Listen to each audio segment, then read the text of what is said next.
கட்டை விரலோ தலையோ காணிக்கையாக இந்நாள் எவனும் கேட்டால் பட்டை உரியும் சுடுகாட்டில் அவன் கட்டை விழும். மொத்த தமிழர்களுக்கும் தமிழ்நாட்டுக்கும் தமிழ இனத்துக்குமே தெரியும், கல்வியில் கிறிஸ்தவம் மிகப்பெரிய பங்காற்றிருக்கு. கிறிஸ்தவர்கள் தான் தமிழ்நாட்டு கல்வியில் முக்கிய பங்காற்றிருக்காங்கிறது எல்லாருக்குமே தெரியும். அதை சமீபத்தில் கமலஹாசன் கூட அதை மறுக்க முடியாது, அது ரொம்ப முக்கியமானதுன்னு சொல்லி பேசியிருக்காரு. ஆனால் ஜாதி வரி பிடிச்ச சில சாமியாருங்க என்ன செய்கிறாங்கன்னா,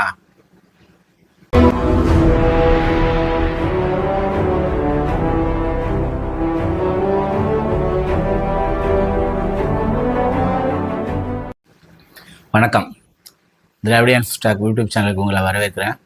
இந்த காணொலியை சப்ஸ்கிரைப் பண்ணி பாருங்கள், லைக் பண்ணுங்கள், ஷேர் பண்ணுங்கள், கமெண்ட் பண்ணுங்கள். சில பாதிரியார்கள், கிறிஸ்தவ பாதிரியார்கள் சீமானோட ஜாதி வரி பிடிச்ச சாமியார்கள், சீமானோட சமூகத்தை சேர்ந்த ஜாதி வரி பிடிச்ச சாமியார்கள் சீமானை கூப்பிட்டு பள்ளிக்கூடங்களில் அவங்க நிறுவனங்களில் பேச விடுறாங்க. அப்போ சீமான் அங்கேயும் போய் கல்விக்கு எதிராக படிப்பு ரொம்ப முக்கியம் இல்லை, படிப்பு வேண்டியதில்லைன்னு சொல்லி பேசும்போது, ஒரு கல்வி நிறுவனத்தில் ஒரு முட்டாள் இப்படி பேசுகிறாங்க, அதை பற்றி கவலைப்படாமல் தங்களோட சமூகத்துக்காக இந்த சாமியாருங்கெல்லாம் இப்படி ஆதரித்து அவங்க பேசுகிறத ரசித்து சிரிக்கிறாங்கன்னு ஏற்கனவே நான் ஒரு காணொலியில் சொல்லியிருந்தேன்.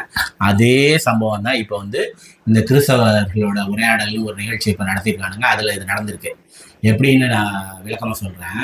முதல்ல இதில் அந்த சீமானுக்கு எதிராக பேசினதில் முக்கியமான ஒரு பெரியவர் ஒருத்தர் அவரை எதிர்த்து ரொம்ப தீவிரமாக பேசினார். அவரை தான் இவனுங்கெல்லாம் சேர்ந்து தாக்க முற்பட்டானுங்க. அந்த விஷயத்தில் அவருக்கு மைக்கு கொடுக்காம யாரெல்லாம் சீமானுக்கு ஜாலராக அடித்து பேசுகிறானுங்களோ அவங்களுக்கெல்லாம் மைக்கை கொடுத்து, ஒருத்தன் திமுகவும் அதிமுகவும் கிறிஸ்தவத்துக்கு என்ன பண்ணுச்சுன்னு ஒருத்தன் பேசுகிறவனுக்கு மைக்கு கொடுத்து அவன் எலாபரேட்டாக பேசுகிறதுக்கு, மற்றவங்கெல்லாம் பேசுகிறதுக்கு, இதுக்கெல்லாம் மைக்கு கொடுக்குறவனுங்க சீமானுக்கு எதிராக பேசுகிற அந்த பெரியவருக்கு மைக்கு கொடுக்கவே இல்லை.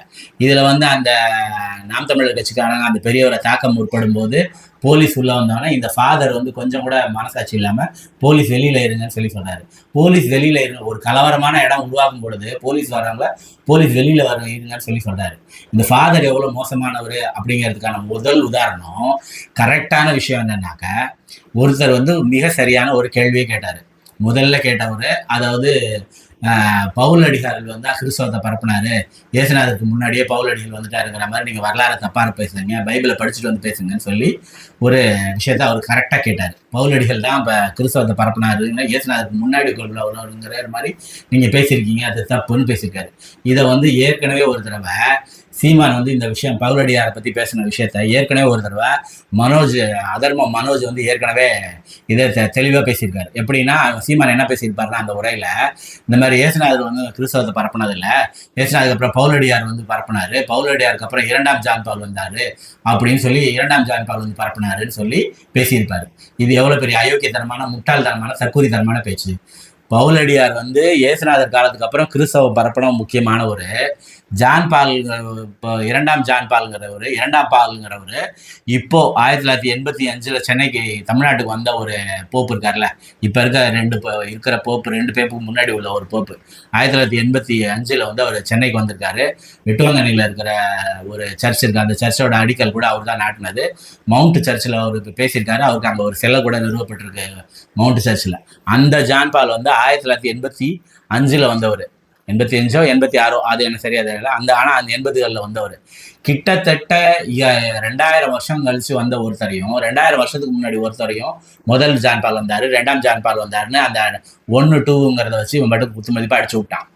அப்படிப்பட்ட ஒரு சீமான இந்த ஃபாதர் சொல்கிறாரு, அரசியல்வாதிகள்லாம் கற்கூரிதரமாக வரலாறு பற்றி எந்த புரிதலும் எல்லாம் பேசுவானுங்க, ஆனால் நம்ம அண்ணா சீமான் வரலாற்றை ரொம்ப முக்கியமாக படித்து பேசுகிறவர் அப்படின்னு பேசுகிறார்.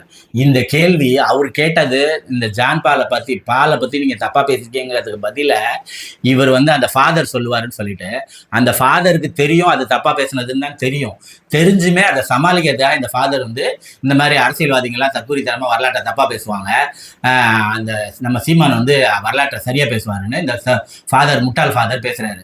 இதில் ரொம்ப முக்கியமானது என்னன்னா, போன மாதம் தான் சீமான் சொன்னா அந்த மாதிரி காமராஜர் இறந்தப்ப அண்ணா குலுங்கி அழுந்தாருன்னு. இதான் வரலாற்றை சரியாக பேசுகிறவனா? நீ உன் ஜாதி தான் பெருசு, சீமான் தான் உனக்கு முக்கியம்னு சொன்னால் அங்கேயே கட்டி வச்சுட்டு அவன் அரசியல் பின்னாடியில் போயிருக்கணும். நீ ஃபாதராக இருக்க நீனு, அவன் பேசுகிற தப்பு வரலாற நீ அவன் பெரிய அரசியல் ஞானி மாதிரி பேசுகிற நீலாம் சாமியாராயா நீனு? இந்த சாமியாருங்களாலதான் கிறிஸ்தவத்துல ஜாதி மதம் பெரிய அளவுல ஜாதி வந்து பெரிய அளவுல ஆதிக்கம் செலுத்துது. நீங்க கிறிஸ்தவத்துல இருக்கிற ஆசி கிறிஸ்தவர்கள்ல முக்காவாசி பேருக்கு தெரியும், இந்த ஃபாதருங்க வந்து கோயில்ல பங்கு கோயில்ல கிறிஸ்தவ இயேசுநாதர் வந்து பைபிள்ல 3-4 இடத்துல ரேசிசத்துக்கு எதிராக பேசியிருக்காரு. அவர் ஜாதிக்கு எதிராக பேசியிருக்காரு நான் சொல்ல வரல, ஆனா ரேசிசத்துக்கு எதிராக 3-4 இடத்துல பேசியிருக்காரு. பிரிவினை சகோதரர்களும் யூதர்களுக்கும் மத்தியில இருக்கிற பிரச்சனையை 2-3 இடத்துல பேசியிருக்காரு. இது வந்து எல்லாரும் சமூகத்துல இயேசுநாதர் பேசின உரை.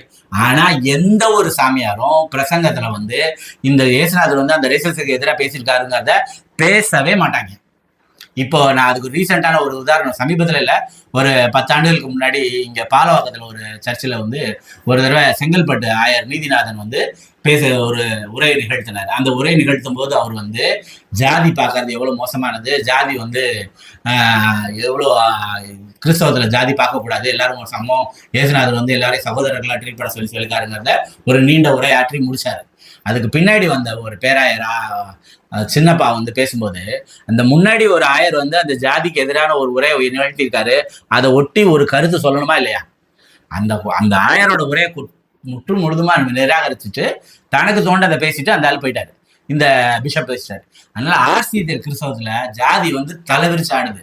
நீங்க வந்து கிறிஸ்தவத்துல எங்கேயுமே ஜாதி இல்லாத பொழுது நீங்க எப்படி உங்க பங்கு கோயில் எல்லாம் ஜாதி வாரியான மணமகள்களை அட்டவணைப்படுத்துறீங்க?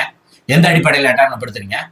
சீமானோட ஜாதிகாரங்கிற ஒரே காரணத்துக்காக அந்த அவர் கேட்ட ஒரு கேள்வி எவ்வளவு ஷார்ப்பான ஒரு கேள்வி. பவுலடிகள் வந்து இயேசுநாதருக்கு பின்னாடி வந்தவரை எப்படி முன்னாடி வந்தவர் கேட்டதுக்கு சரியான பதில் சொல்லாம அதை உடனே மடைமாற்றி இந்த மாதிரி இந்த சாமியார் பேசுறாரு. இதை விட ரொம்ப சீமானோட தந்தனம் இதை விட பெருசு. சீமான் வந்து ஒரு ஆசி கிறிஸ்தவனா இருந்து நன்மை வாங்கியிருப்பேல, உனக்கு கொஞ்சம் மனசாட்சி இல்லை? நீ கண்டிப்பா வந்து செபஸ்தியான்ங்கிறது ஆசி கிறிஸ்தவர்களோட பேரு தான், இதுக்கு எந்த விதமான ஆராய்ச்சோ இதுவோ தேவையில்லை. சீமானோட அப்பா வந்து செபஸ்தியார், அதுல எந்த மாற்றமும் இல்லை. செபஸ்தியான்கிற பேரை ஆசி கிறிஸ்தவங்க மட்டும்தான் வைப்பாங்க. அந்த ஆசி கிறிஸ்தவத்துல இருக்கிற செபஸ்தியாரோட பையனா நீ இருந்திருக்கேன்னா கண்டிப்பா நீ வந்து புது நன்மை வாங்கியிருப்ப, நன்மை வாங்கியிருப்ப. சின்ன வயசுலயோ இல்லை ஏதோ ஒரு வயசுல நீ கண்டிப்பா நன்மை வாங்கியிருப்ப. அந்த நன்மையை பத்தி நீ எவ்வளவு அயக்கத்தனமா பேசியிருக்க. இந்த நன்மையை வந்து சதன் சொல்றானுங்கன்னு சொல்லி ஒரு மேடையில் நீ பேசியிருக்க. இதெல்லாம் தெரிஞ்சுமே அந்த ஃபாதர் வந்து இந்த சீமானை ஆதரிக்கிறாரு. இது எவ்வளவு பெரிய அயோக்கியத்தனம் இது! ஒரு கிறிஸ்தவன் வந்து நன்மைக்கு எதிராக பேசியிருக்கான், அதை தெரிஞ்சுமே ஒரு ஃபாதர் வந்து ஆதரிக்கிறாருன்னா அது என்ன அர்த்தம்? ஜாதி உங்களுக்கு அவ்வளோ கொம்பு முளைச்சு உங்களுக்கு ஜாதி விஷயத்த பேச சொல்லுது. பவுலடிகள் உடனே சீமானுக்கு ஒரு தந்தம் இருக்கு. இந்த பைபிள் இந்த இதுல விட்டலா சிறை படத்துல எல்லாம் கையை காமிச்சோன்னா கையில ஒரு டிவி ஓடும், அதுல வந்து ஆதாரம் காட்டுவாங்க. அது மாதிரி இதில் உடனே சீமான் வந்து அந்த பவுலடிகள் இதுக்கு வந்து ஒரு ஆதாரம் கேட்டுட்டு உடனே கையை தூக்கி காட்டி இதுல வந்து இயேசுநாதர் மதம் பரப்ப வந்தாரா மனிதம் பரப்ப வந்தாரான்னு ஒரு கேள்வி. இந்த வியாக்கியானம்லாம் எல்லா பேருக்கும் தெரியும்டா. இயேசுநாதர் என்ன பரப்ப வந்தாருன்னு எல்லாருக்கும் தெரியும். இயேசுநாதர் மரம் பரப்ப இருந்தார் தான், அதே சமயத்துல மனிதம் பரப்ப வந்தார் தான். ஆனா அந்த மதம் எப்படி உருவானுச்சுங்கிறத இயேசுநாதரே அந்த மதத்தை தூற்று வைக்கிற வார்த்தைகளை பயன்படுத்தியிருக்காரு. நீ இதை வந்து வேற பைபிள்ல தேடி எல்லாம் கண்டுபிடிக்கிறதுக்கு முன்னாடி நீதிபதி ஜிஆ சாமிநாதன் மைக்கேல்பேட்டை கேஸ்ல ஒரு கோடு பைபிள் கோட் பண்ணியிருந்தாரு. நீங்கள் போய் நற்செய்தியை உலகம் பூரா அறிவிங்கன்னு சொல்லியிருக்காரு. என் பேரால வந்து அந்த நற்செய்தி எல்லாருக்கும் சொல்லுங்கன்னு சொல்லி இயேசுநாதர் சொல்லியிருக்காரு. அதை தான் இவங்க சொல்லி மதம் மாட்டுறாங்கன்னு சொல்லி நீதிபதி ஜிஆர் சாமிநாதன் பேசியிருக்காரு. இயேசுநாதர் சொல்றாரு அவன் சீடர்களுக்கு வந்து நீங்க உலகம் பூரா போய் நற்செய்தி அறிவி என் பேரால் ஞானஸ்தானம் கொடுங்கன்னு சொல்லியிருக்காரு. அதை தெரிஞ்சுதான் வந்து கிறிஸ்தவ மதம் அதுல இருந்தா உருவாயிருக்கு. இந்த ஃபாதர் உடனே இதுக்கு வந்து 11 கொரிந்தியர்ல அவருக்கு விளக்கம் இருக்குங்கிறாரு. 11 கொரிந்தியர்ல கிறிஸ்தவர்கள் அழைக்கப்பட்டாருங்கிறது மட்டும்தான் இருக்கும். அந்த மதம் தோற்றுவிக்கப்பட்டது இதுவோ இல்லை. கிறிஸ்தவ அதாவது ஆதி காலத்துல இருந்து இன்னைக்கு வரைக்கும் வந்து பழிக்கு பழின்னு இருக்கிற இடத்துல வந்து உன்னோட அகலையனை நேசி பகைவனையும் நேசின்னு சொல்லி கொடுக்குற இயேசுநாதர் தான் வந்து அந்த ஹிஸ்டரியை வந்து 2ஆ பிரிக்கிறாரு. அந்த உன்னோட எதிரியா இருந்தாலும் உன்னோட அயலானா இருந்தாலும் அவனை நேசிக்கிறதுக்க அப்படின்னு சொல்லும்போது அதை 2ஆ பிரிச்சு அவர் வந்து சொல்றாரு. இந்த மாதிரி ஒரு இதுமே நீ வந்து பழிக்கு பழிங்கிற எண்ணத்தை விட்டு உன்னோட அயலானி நேசி எதிரியும் நேசின்னு சொல்லி கொடுக்கறதுனாலதான் ஹிஸ்டரி அவர் வந்து அவரோட மையப்புள்ளியா ஹிஸ்டரியோட மையப்புள்ளியா இருக்காரு. அவர் வந்து மனிதம் சொல்லி கொடுக்குறாருல, அதுல உருவானதுதான் மதம். அந்த மதம் தான் கிறிஸ்தவ மதம். இயேசுநாதர் கிட்ட இருந்து தோன்றதான் கிறிஸ்தவ மதம். இயேசுநாதர் வந்து மனித பரப்பிட்டு போயிடல, அவர் வந்து இந்த நற்செய்தி எல்லாருக்கும் சொல்லுங்கன்னு சொல்லிட்டு போறாரு. அதுல உருவாகிறதா கிறிஸ்தவ மதம். உடனே அவன் இப்படி கேட்டுட்டோன்னே இந்த ஃபாதர் உடனே ஜாலரா அடிக்கும். உங்க ஜாதி வெறிக்கு கிறிஸ்தவ மதத்தை பயன்படுத்தாதீங்க, பைபிளை பயன்படுத்தாதீங்க, அயோக்கியத்தனம் பண்ணாதீங்க. சீமான் வந்து ஒரு சரியான கேள்வி இருக்கு, நான் அதை அடுத்த பாகத்தில் கேட்கிறேன். நன்றி நண்பர்களே. இந்த காணொலியை சப்ஸ்கிரைப் பண்ணி பாருங்க, லைக் பண்ணுங்க, ஷேர் பண்ணுங்க.